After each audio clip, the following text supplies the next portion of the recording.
ॐ भूर्भुवः स्वः तत्सवितुर्वरेण्यं भर्गो देवस्य धीमहि धियो यो नः प्रचोदयात्।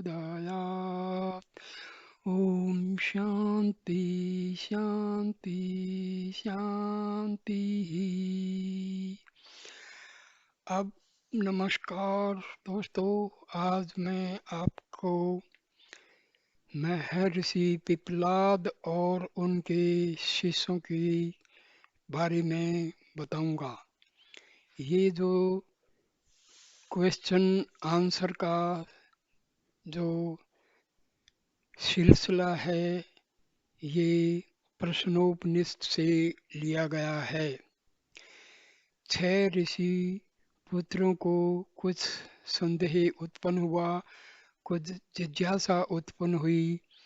उन्होंने जो है अपने जिज्ञासाओं और शंकाओं को जो है दूर करने के लिए महर्षि पिपलाद के पास जाने का निश्चय किया और एक एक ऋषि कुमार ने महर्षि पिपलाद से एक एक जो है प्रश्न पूछा और महर्षि ने उनका जो शंका समाधान था वो किया। लेकिन शुरू में महर्षि पिपलाद ने उनको सही पात्र होने के लिए 1 साल तक तपस्या और सात्विक प्रवृत्ति पैदा करने के लिए कहा। ऋषि कुमारों ने उनकी आज्ञा का पालन किया और फिर आगे जो हुआ वो अब मैं इस संवाद से शुरू करता हूँ। सुनिए।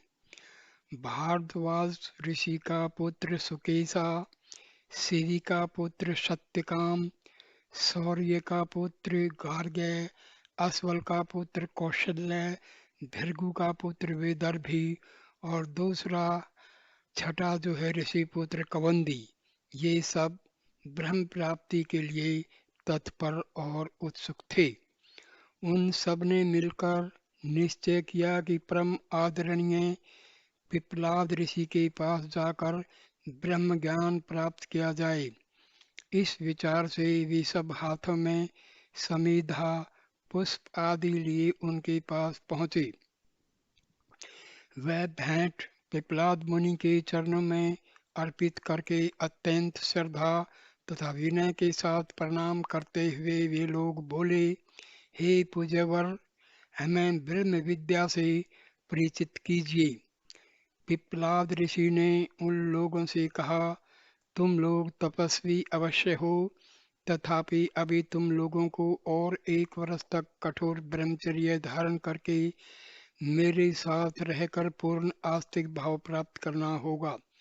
उसके बाद तुम लोग जो जो प्रश्न करोगे उन सब का उत्तर मैं स्पष्ट रूप से दे दूंगा। इन लोगों के जो प्रश्न थे वो एक जीवन क्या है, किस प्रकार जो है जीवात्मा आती है, और मतलब सिंपल जो लाइफ प्रोसेस है उससे लेकर के आखिर पर ब्रह्म परमेश्वर तक का जो है उनका शंका समाधान था।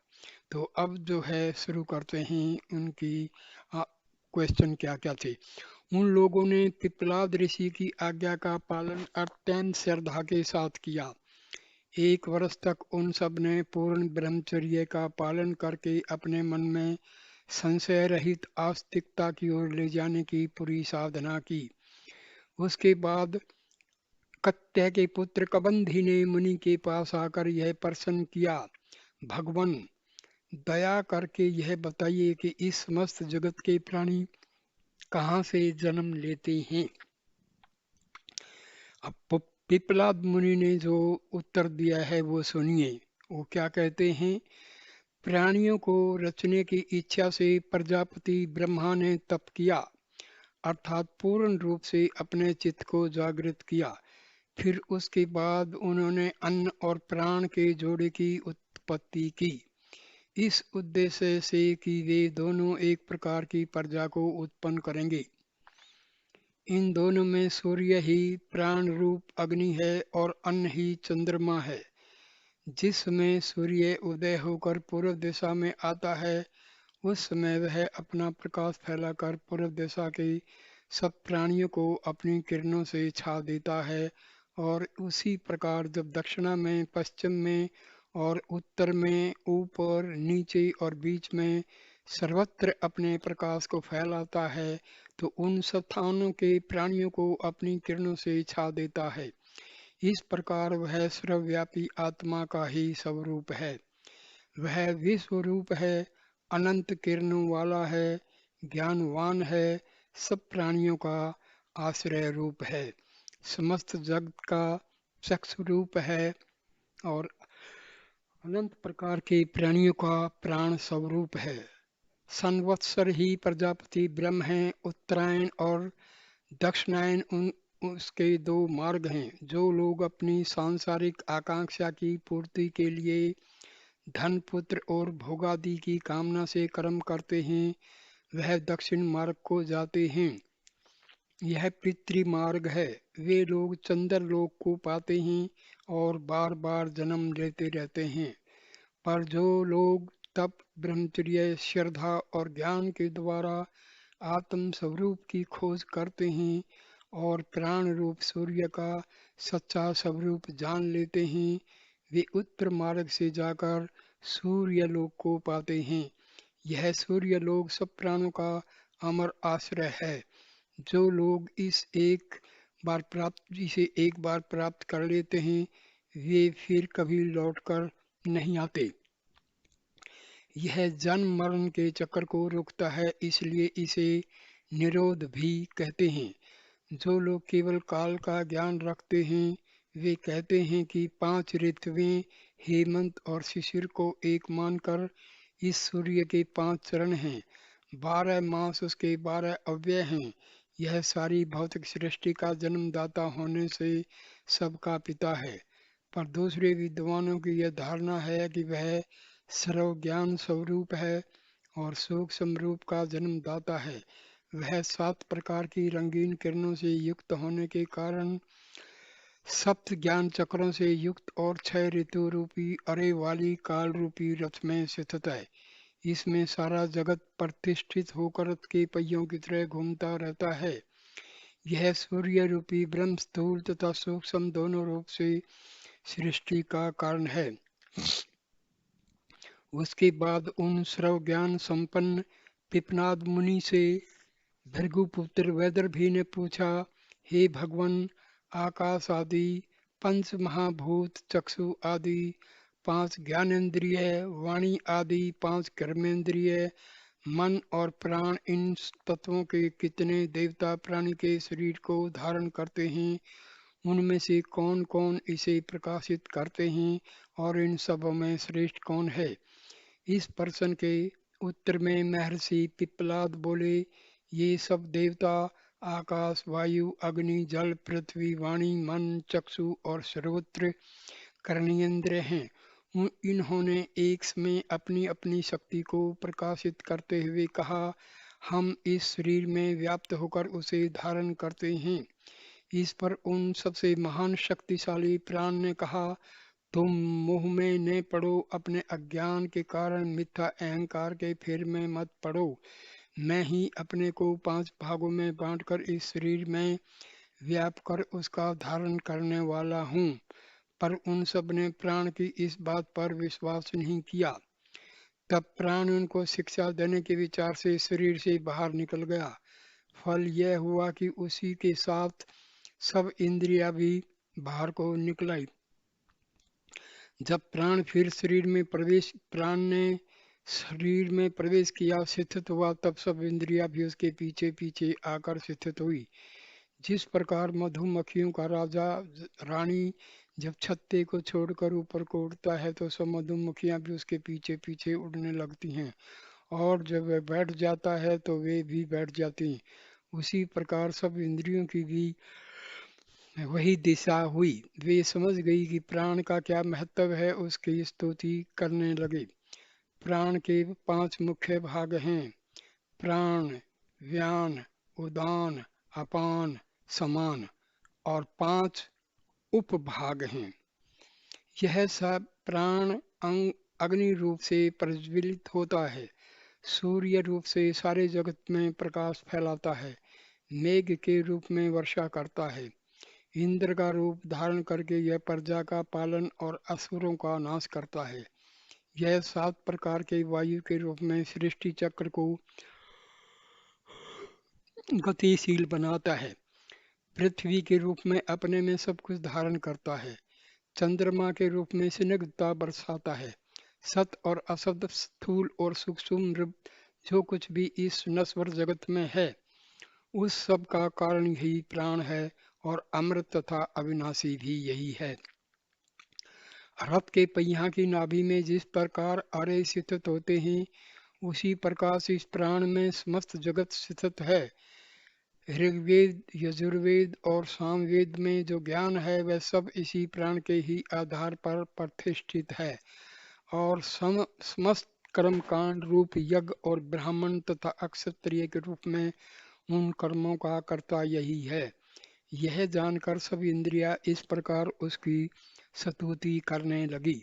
हे प्राण, तू ही सृष्टिकर्ता प्रजापति का विराट रूप है, तू ही माता पिता की संतान को जन्म देने वाली शक्ति है, तू ही संतान के रूप में माता पिता का प्रतिबिंब बनकर उत्पन्न होता है, तू ही चक्षु आदि इंद्रियों के साथ प्राणी के शरीर में स्थित रहता है। उन सब की शक्ति का कारण तू ही है और सारा दृश्य और भोग्य जगत वास्तव में तेरे ही लिए भेंट स्वरूप है और तेरे ही भोग के लिए है। हे प्राण तू मेरा हे प्राण, तू परम श्रेष्ठ है, तू देवताओं के पास होम किए हुए पदार्थ को पहुंचाने वाला है। श्राद्ध में पितरों के उद्देश्य से जो अन्न दिया जाता है उसे पितरों के निकट पहुंचाने वाला भी तू ही है।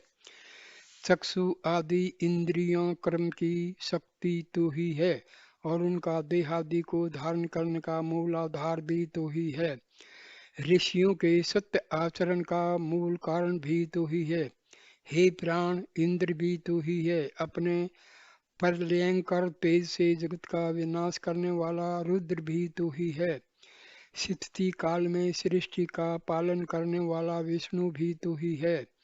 समस्त अंतरिक्ष और आकाश में व्याप्त होने और विचरण करने वाला भी तू ही है और समस्त ज्योतियों का स्वामी सूर्य भी तू ही है। हे प्राण, जब तू मेघ होकर बरसता है उसमें तेरे द्वारा रचा गया समस्त प्राणी जगत आनंदित होता है। हे प्राण, तू समस्त संस्कारों से रहित स्वभाव से ही शुद्ध और निर्लिप्त है। तू एक ऋषि नामक अग्नि के रूप में सब प्रकार के होम पदार्थों जो कि भोग्य वस्तु हैं का भोगता है और संपूर्ण जगत का पति है। तू ही वायु है और सबका पिता भी है। हे प्राण, तेरी जो मूल शक्ति वाणी में स्थित है या चक्षु अथवा कर्णेंद्रिय में प्रतिष्ठित है या मन में व्याप्त है, उसे शांत भाव से शिथिल रखने की कृपा कर, उसे बाहर निकाल कर न बिखेर।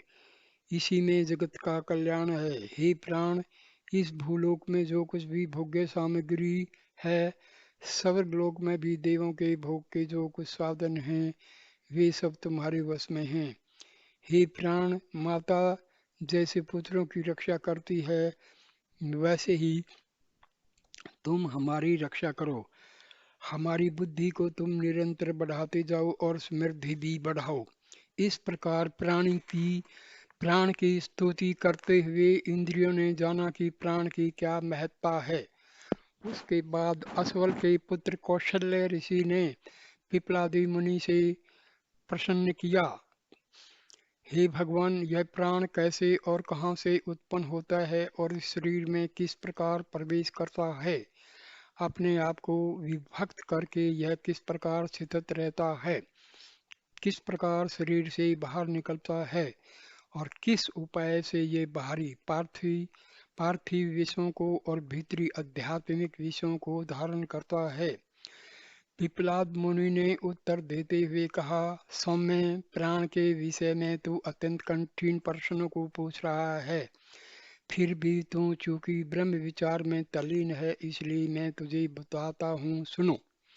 इस प्राण की उत्पत्ति आत्मा से होती है।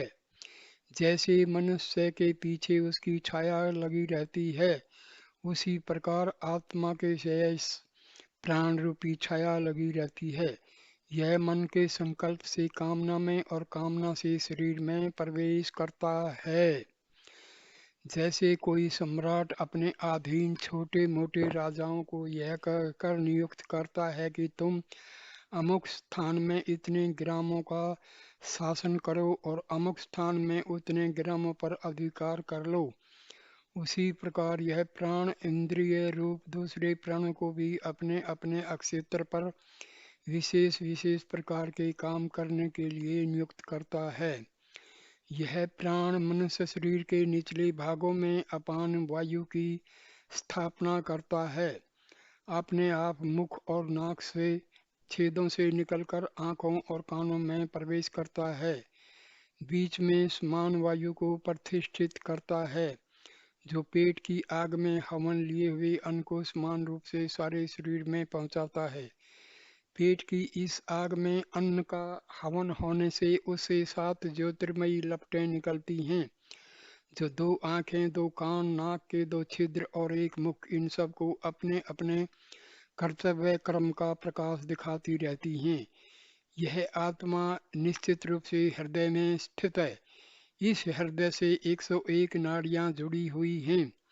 उन नाड़ियों में से प्रत्येक के साथ 100 शाखा नाड़ियां जुड़ी हुई हैं, और फिर उनमें से प्रत्येक के साथ भी और शाखा नाड़ियां जुड़ी रहती हैं। इन सब नाड़ियों में सारे शरीर में व्याप्त होने वाला व्यान नामक वायु विचरण करता है। उनमें से एक नाड़ी सुषुम्ना ऊपर को गई है, उससे होकर उदान वायु ऊपर को जाता है और जीव को पुण्य कर्मों द्वारा पुण्य लोक, देवलोक, पाप कर्म द्वारा पाप लोक और पाप पुण्य दोनों के सम्मिश्रण से मनुष्य को लोक जाता है। ये हृदय की जो बात कही है, ये स्पिरिचुअल हार्ट है, आध्यात्मिक हृदय है। और जो सुषुम्ना नाड़ी है, इसके साथ 2 नाड़ियां और हैं, ईडा और पिंगला। ये इसके दोनों साइड में हैं, लेफ्ट साइड और राइट साइड में। सुषुम्ना जो नाड़ी है वो हमारी सबसे मुख्य नाड़ी है। इसी से कुंडलिनी जागरण जो है जब होता है, तो कुंडलिनी इसी सुषुम्ना के द्वारा मूलाधार चक्कर से सहस्रार चक्कर ब्रह्मरंध्र तक जो है पहुंचती है। तो ये जो नाड़ियां हैं, ज़्यादातर इंसान का जो सात्विक, राजसिक और तामसिक जो नेचर है उसके ऊपर डिपेंड करता है। जब इंसान का नेचर सात्विक हो जाता है, तो ये जो सुषुम्ना नाड़ी ये शुद्ध हो जाती है, और इसमें से कुंडलिनी शक्ति का जो विचरण है, आवागमन है, वो सुगमता से हो जाता है। और भी बहुत सारी नाड़ियां हैं, जैसे अमृत नाड़ी है, ब्रह्म नाड़ी है, हाँ? तो ये नाड़ियों का बहुत महत्व है। ये सारी जो चीजें हैं योग में आती हैं। यह तो हुई मनुष्य के भीतर विराजने वाले प्राण की बात। अब प्राण के उस रूप का उल्लेख किया जाता है जिससे वह बाह्य जगत में विचरता है। सूर्य है, सूर्य ही वह प्राण है जो चक्षु में स्थित प्राण के प्रति अनुग्रह करता हुआ उदित होता है। पृथ्वी के भीतर जो देवता निहित है वह अपान वायु के वश में किए हुए है। मध्य में जो आकाश है वह समान वायु को अपनाए हुए है, और आकाश के भी ऊपर जो वायु व्याप्त है वह व्यान है। चारों ओर फैला हुआ तेज उदान है। इस कारण जिस मनुष्य का तेज शांत हो जाता है, वह मन में समाई हुई इंद्रियों के साथ दूसरा शरीर धारण करता है। मृत्यु के समय जीव की चित्तवृत्ति जैसी होती है, उसी के अनुसार वह प्राण को प्राप्त करता है। प्राण तेज से युक्त होकर जीवात्मा को उसी लोक में पहुंचा देता है जो उसके मन के भावों के उपयुक्त है। जो ज्ञानी पुरुष प्राण की इस विशेषता को जान जाता है उसकी संतान विनाश को प्राप्त नहीं होती और वह अमर हो जाता है। यह जानकर कि प्राण की उत्पत्ति कहाँ से और कैसे होती है, शरीर में उसका आगमन कैसे होता है, उसकी स्थिति क्या है, उसकी महत्ता और प्रभुता का स्वरूप क्या है, उसके 5 प्रकार के वृत्ति भेद की विशेषताएं क्या हैं तथा कौन आध्यात्मिक तत्व उसमें निहित है, साधक अमरता को प्राप्त होता है।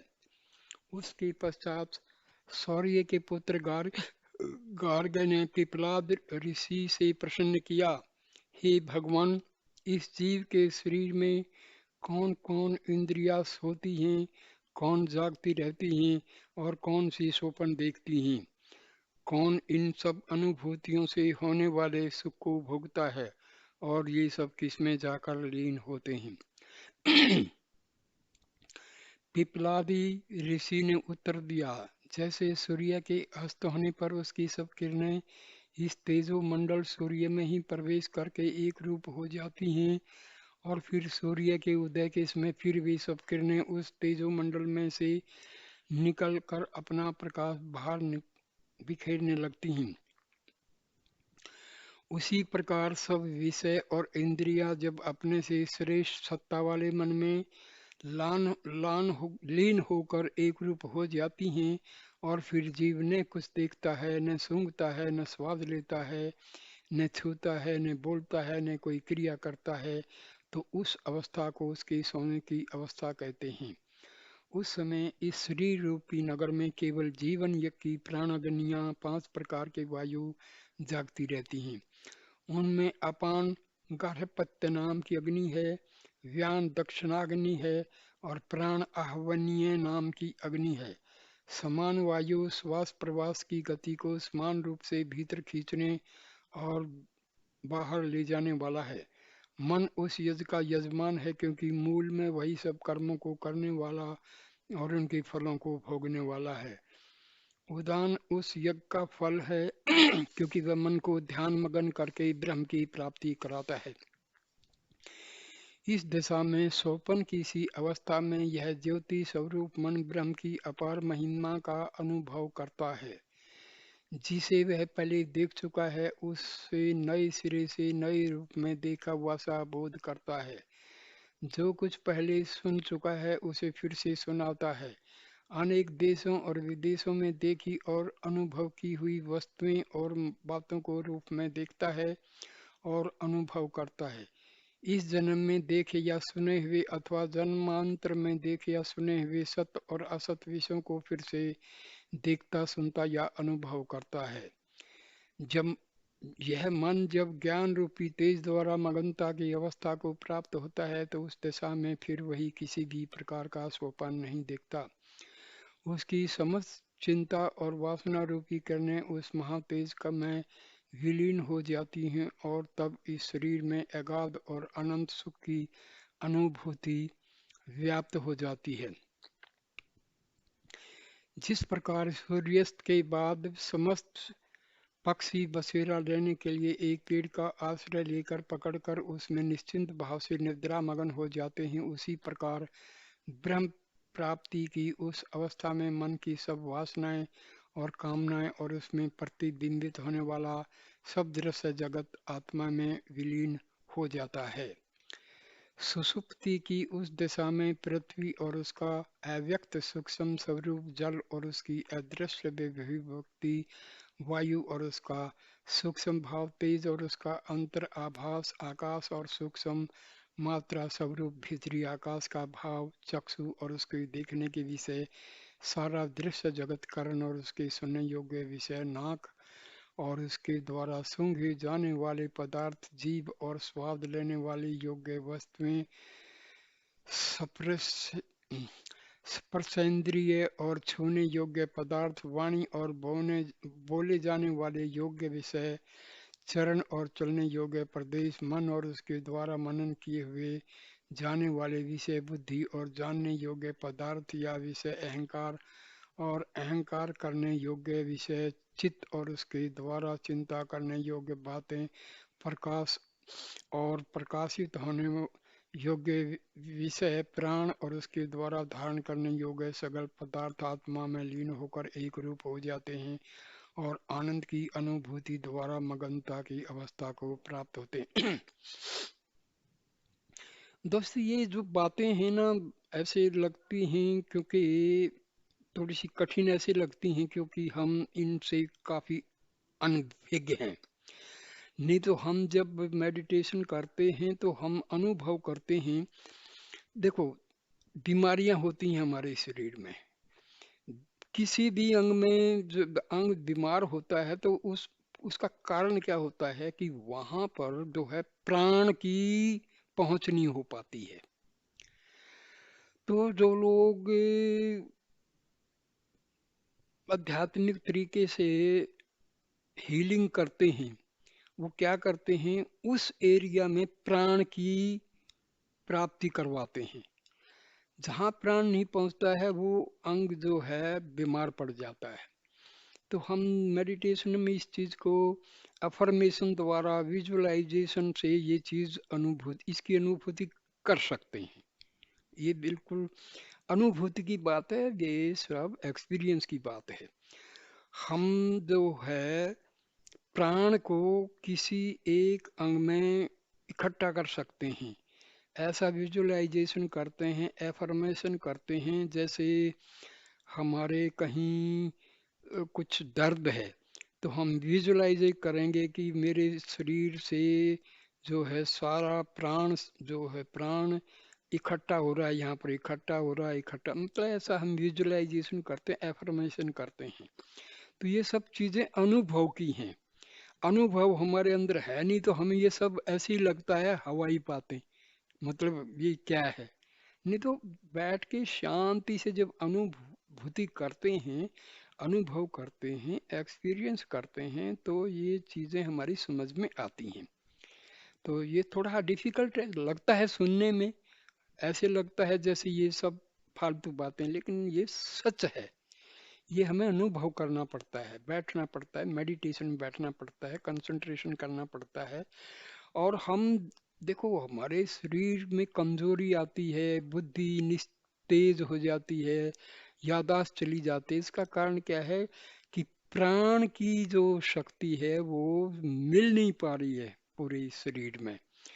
तो हम ये जब मेडिटेशन करें तो विजुअलाइज करें कि प्राण शक्ति हमारे सहस्रार के द्वारा शरीर में प्रवेश कर रही है, प्रवेश कर रही है। ऐसे थोड़ा देर विजुलाइज करेंगे, फिर ये प्राण शक्ति सहस्रार से नीचे आ रही है, नीचे आ रही है, आज्ञा चक्र में पहुंच गई है, आज्ञा चक्र में पहुंच गई है, आज्ञा चक्र से प्राण शक्ति विशुद्धि चक्र में पहुंच गई है, विशुद्धि चक्र में पहुंच गई है, विशुद्धि चक्र से अनाहत चक्र में पहुंच गई है, अनाहत चक्र में पहुंच गई है, अनाहत चक्र से नीचे की तरफ जा रही है, मणिपुर चक्र में पहुंच गई है, मणिपुर चक्र में पहुंच गई है।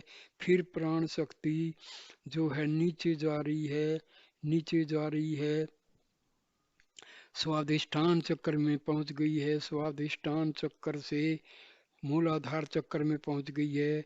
फिर आहिस्ता आहिस्ता शरीर के एक एक सेल में, एक एक कोष में प्राण शक्ति भर रही। तो भाई ये चीजें अनुभव की हैं, ये करो तो पता लगेगा। ये सब आसान है, नहीं तो मुश्किल दिखाई देता है। और फिर हमारा मन जो है वो मतलब उचट जाता है इन चीजों से। स्पिरिचुअलिज्म जो है ना, मतलब अनुभव की चीज है, ये करना पड़ता है। करके देखो तो ये बहुत आसान है। जैसे मैंने ये बताया ना विजुअलाइजेशन, ये बिल्कुल बिल्कुल आसान तरीका है। प्राण शक्ति को हम जो है नॉर्मल सांस जो लेते हैं उसमें प्राण की जो मात्रा है वो बहुत कम होती है। जब प्राणायाम करते हैं तो थोड़ी मात्रा में हमारे पास प्राण शक्ति आती है। लेकिन जिस टाइम मेडिटेशन करते हैं, क्योंकि हमारा मूल स्रोत क्या है, पावर का, शक्ति का, आत्मा है। तो हम आत्मा से रिक्वेस्ट करते हैं कि इस ब्रह्मांड से प्राण शक्ति को खींच के शरीर में प्रवेश कराओ। तो भाई करो। ये मैं दूसरे किसी वीडियो में ये दूंगा। ये प्रक्रिया बहुत आसान है और इसको करने से हम जो हैं प्राण शक्ति, प्राण वायु इसको अपने शरीर में अच्छी मात्रा में धारण कर सकते हैं। तो आगे चलिए। वह सुषुप्ति की अवस्था में अविनाशी आत्मा में उसी प्रकार लीन हो जाता है जिस प्रकार जल के सूख जाने पर उसका प्रतिबिंब सूर्य में ही विलीन हो जाता है। हे सौम्य, सब प्रकार की इच्छाओं और चिंताओं से रहित होकर जो उस अज्ञान से मुक्त शरीर के सब संस्कारों से शून्य निर्गुण शुभ्र प्रकाश में कभी विनष्ट न होने वाले परब्रह्म को ज्ञान जाता है, तब वह उसी श्रेष्ठ अविनाशी को प्राप्त होता है और अविद्या से रहित होकर सर्वज्ञ सब कुछ जानने वाला बन जाता है। हे सौम्य, जिस परम तत्व में सब प्राण पंच महाभूत अग्नि वायु आदि सब देवता समस्त इंद्रियों के साथ लीन हो जाते हैं, उस विज्ञान स्वरूप ब्रह्म को जो जान जाता है वह सर्वज्ञ होकर सब में व्याप्त हो जाता है। उसके पश्चात शिवी के पुत्र सत्यकाम ने पिप्पलाद मुनि से प्रसन्न किया। हे भगवान, मनुष्यों में जो विद्वान व्यक्ति मृत्यु के समय तक जीवन भर ओंकार का ध्यान करे, उसके रहस्य का भेद करके उसके महत्व से परिचित हो जाए, वह किस लोक को प्राप्त करता है। पिपलाद ऋषि ने उत्तर में कहा, हे सत्य काम, यह ओंकार निश्चय ही पर ब्रह्म भी है और अपर ब्रह्म भी है। देखिए मैं बताऊं आपको, आप ओम का जाप कीजिए, मैंने वीडियो भी दिया हुआ है। ओम का जाप करते हैं ना तो क्या होता है, हमारे अनाहत में भी एक नाद है ओम का। जब हम जिह्वा के द्वारा ओमकार का जाप करते हैं तो सिंक्रनाइजेशन हो जाता है हमारे द्वारा जो जाप है उसका, और अंदर से नेचुरल रूप में जो अनाहद नाद है दोनों का सिंक्रनाइजेशन हो जाता है। और इससे हमारे शरीर में जो है बहुत ही सात्विक प्रवृत्तियां और आध्यात्मिक आनंद शुरू हो जाता है। ये करके देखने की बात है। ओम का जाप कैसे किया जाता है? 10 5 सेकंड 6 सेकंड 10 सेकंड जैसा जिसकी शरीर की अवस्था है। पहले थोड़ा सा ऊंची आवाज में मुंह खोल के किया जाता है, फिर होठों को बंद करके किया जाता है। तो इससे क्या है, हमारा अंदर जो नेचुरल अनाहत चक्कर से नाद निकलता है वो और ये दोनों मिल करके सिंक्रनाइजेशन हो जाता है। इससे एनर्जी पैदा होती है, पॉजिटिव एनर्जी पैदा होती है और सारे शरीर में सारे कोषों में फैल जाती है और बाहर से भी प्राणवायु का प्रवेश होता है। तो ये सब क्रियाएं करने की है, केवल पढ़ने से सुनने से तो कुछ होना नहीं है। We have to do something, करना है, करने की चीज है। अध्यात्मवाद जो है ना सिर्फ सुनने से काम नहीं चलता है, ये करने का है। करने से ही पता लगता है कि ये जो मैं बता रहा हूँ ये है क्या, नहीं तो सिर्फ कहानी नजर आती है। तो पिपलाद ऋषि ने उत्तर में कहा, हे सत्य काम, यह ओंकार निश्चय ही पर ब्रह्म भी है और अपर ब्रह्म भी है, अर्थात जो अनादि और अविनाशी ब्रह्म सृष्टि और प्रलय दोनों अवस्थाओं में सब समय समान रूप से जगत में व्याप्त रहता है। वह अजर अमर परम पुरुष का प्रतीक भी यही ओंकार है और उस परम तत्व से उत्पन्न प्राण तत्व भी वही है। इस ओंकार द्वारा ब्रह्म के इन दोनों रूपों का ध्यान होता है।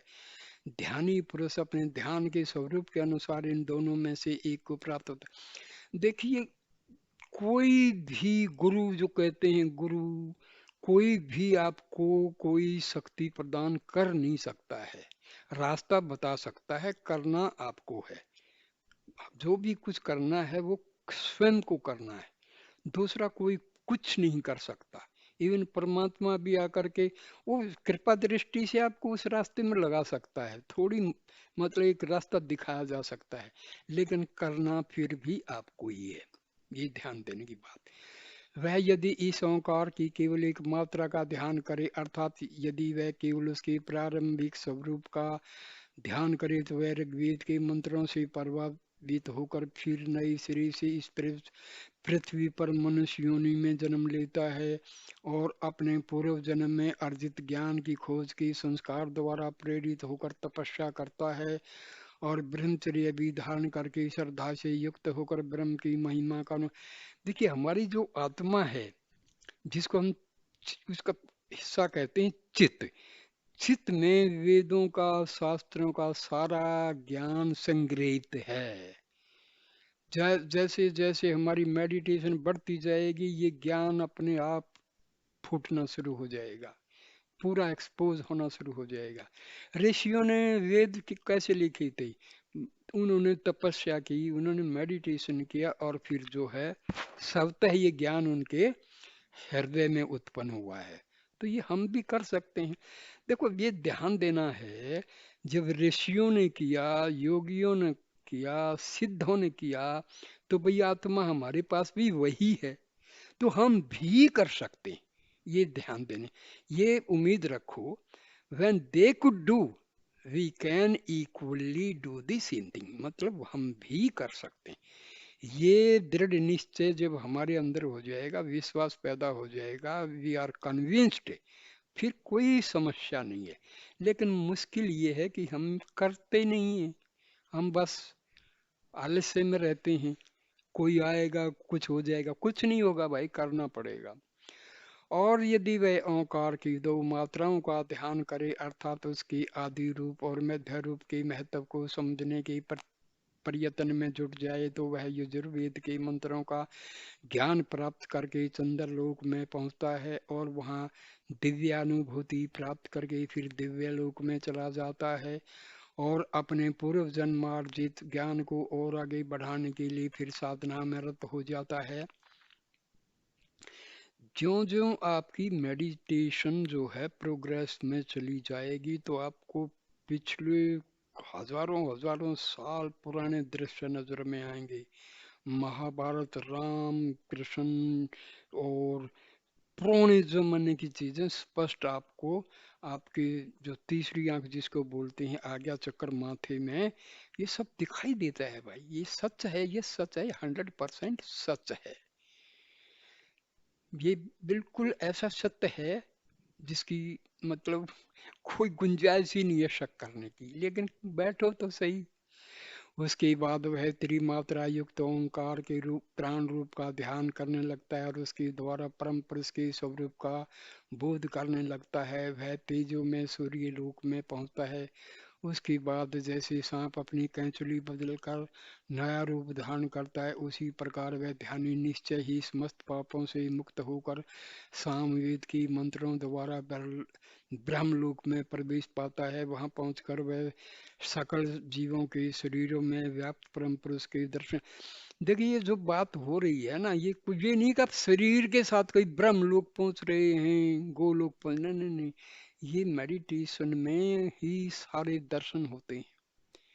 आपको शरीर से जाने की कोई बात नहीं है, क्योंकि मैंने पहले भी बोला था, कल एक वीडियो दिया था कि जो ब्रह्मांड में है वही हमारे पिंड में है। जो कुछ घटना हो रही है पूरे यूनिवर्स में, वही हमारे शरीर में भी वही चीजें हैं। तो ये ध्यान देने की बात है। ओंकार की 3 मात्राएं, अकार, उकार और मकार, इंग्लिश में ए यू एम, ये 3 हैं। अब इनसे ही हमारा जागृत अवस्था, सुसुप्ति, स्वप्न अवस्था, सुसुप्ति का भी पता लगता है। ब्रह्मा विष्णु महेश का भी इससे पता लगता है। भू वर्तमान काल, भविष्य काल और भूतकालीन, ये सब मतलब ओम के जो 3 हिस्से हैं, उनसे अलग अलग चीजें हमें मालूम पड़ती हैं। उसी तरह से ओम की तीनों जो मात्राएं हैं, उनसे सात्विक, तामसिक और राजस का भी पता लगता है। तो उपासक जन्म मृत्यु के बार बार लौटने वाले चक्र से मुक्त नहीं हो सकता। पर यदि इन 3 मात्राओं को जागृत, स्वप्न और सुषुप्ति की 3 अवस्थाओं और बाहरी, भीतरी तथा मध्य की क्रियाओं से परस्पर संबंधित प्रतीकों के रूप में जानकर उनका चिंतन किया जाए तो उनके सम्मिलित रूप ओंकार का ज्ञाता परम पद को प्राप्त होता है। वह ध्यानी ऋग्वेद के मंत्रों द्वारा इसी लोक को प्राप्त, देखो ये ध्यान ध्यान ध्यान बार बार शब्द आ रहा है ना, ये मेडिटेशन के बारे में है। यजुर्वेद द्वारा अंतरिक्ष के लोक का ज्ञान प्राप्त करता है और सामवेद द्वारा उस लोक की प्राप्ति करता है जिसे केवल ज्ञानी लोग ही जानते हैं। वह शांत अजर अमर भय रहित परम तत्व से परिचित होकर स्वयं भी अमरत्व प्राप्त करता है। हमारी आत्मा जो है वो अजन्मा अजर अमर है, सर्वव्यापी है, सर्वंतर्यामी है, सर्वज्ञाता है, सब कुछ मालूम है। हाँ? तो ओमनी पोटेंट, ओमनी सेंट और ओमनी प्रेजेंट है ये हमारी आत्मा। उसके बाद भारद्वाज के पुत्र सुकेशा ने तितलाद मुनि से कहा, हे भगवान, कौशल देश के निवासी हिरण्य नामक राजपुत्र ने एक बार मुझसे पूछा, हे भारद्वाज पुत्र सुकेशा, तुम्हें 16 कलाओं से युक्त परम पुरुष के संबंध में कोई जानकारी है क्या? मैंने कहा, नहीं, मैं नहीं जानता। मेरी इस बात पर उस राजकुमार को विश्वास नहीं हुआ। उसने समझा कि जानते हुए भी मैं किसी कारण से उसे बताना नहीं चाहता। उसने जब दोबारा प्रश्न किया तो मैंने कहा, यदि मुझे उस 16 कला वाले पुरुष के विषय में कुछ भी ज्ञान होता तो मैं तुम्हें क्यों नहीं बताता। जो व्यक्ति असत्य बोलता है वह जड़ सहित सूख जाता है, उसे न इस लोक में सुख मिलता है न परलोक में शांति। ऐसा जानकर मैं कभी झूठ नहीं बोल सकता। मेरी यह बात सुनकर राजकुमार चुपचाप रथ पर चढ़कर चला गया। अब मैं आपसे विनय पूर्वक यह जानना चाहता हूँ कि यह 16 कला वाला पुरुष कौन है और कहाँ निवास करता है। पिप्पलाद ऋषि ने जब सुकेशा की इस तरह की बात सुनी तो उन्होंने उत्तर दिया, हे सौम्य, जिस मूल पुरुष से 16 कलाएं उत्पन्न होती हैं वह शरीर के भीतर हृदय रूपी आकाश में विराजता है। देखो कितनी बड़ी बात है, यह हमारी आत्मा ही है जो 16 कलाओं से सुशोभित है और हमारे हृदय में ही परमात्मा है, हमारे हृदय में ही आत्मा है और आत्मा और परमात्मा एक ही हैं। असली ब्रह्म ज्ञान की बात है। हमारे आध्यात्मिक हृदय में आत्मा है, वहीं पर परमात्मा है।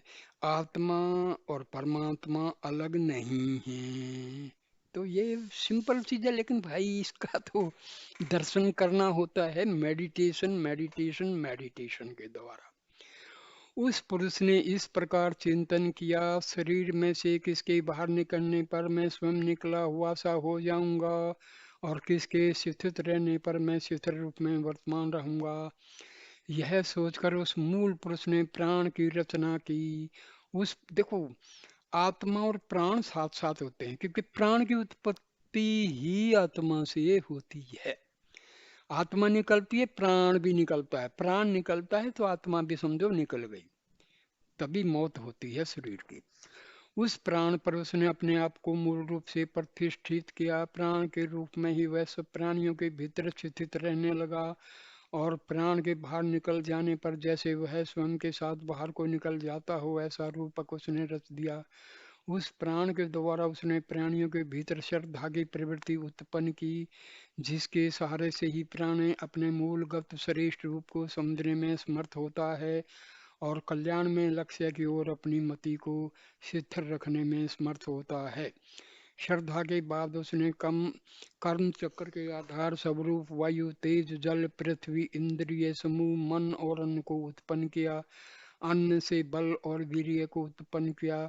उसके बाद तप को, तप के बाद सभी लौकिक और पारलौकिक कर्मों के मंत्रों को, उसके पश्चात उन कर्मों के फल भोग के लिए समस्त लोगों को और फिर उन लोगों में उत्पन्न होने वाले सब प्राणियों के नामों को उत्पन्न किया।